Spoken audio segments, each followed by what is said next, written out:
Guys, আমি আপনার ঘরের সাথে শিক্ষাই যাবি চাই।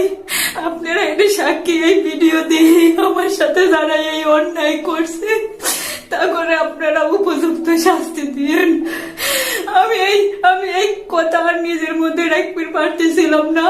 আমি এটি আর নিজের ধৈর্য আমার নাই, আমি নিজে আর ধৈর্য ধরে থাকতে পারতেছিলাম না।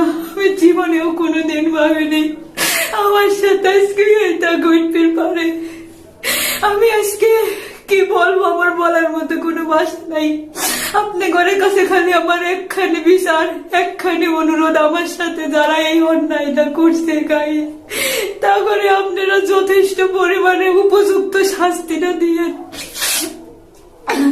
আমার জীবনেও আমি কোনোদিন ভাবিনি যে আমার সাথে এটা ঘটবে, আমার সাথে এটা ঘটতে পারে। আমার সাথে যারা এই অন্যায় অবিচার করছে আমি তা করে নাম আপনার ঘরের কাছে কয়া যাবে চাই। আপনারা তার উপযুক্ত শাস্তির ব্যবস্থা করেন। তার প্রধান আসামি হইল আমার বাড়ি, আমার জামাই, আমার স্বামী, আপনি ঘরে ভাইয়া।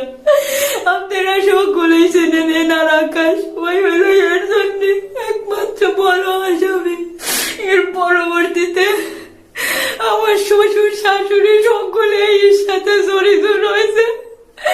আমি আর পারলাম না এত অবিচার সহ্য করে এই সংসারে থাকবে, এইভাবে থাকবে। আপনারা সকলেই এর উপযুক্ত শাস্তি দিয়েন। এই তুমি গোসল করবে না কি করবে? দাও গোসল করে দাও, গোসল করো। কি করে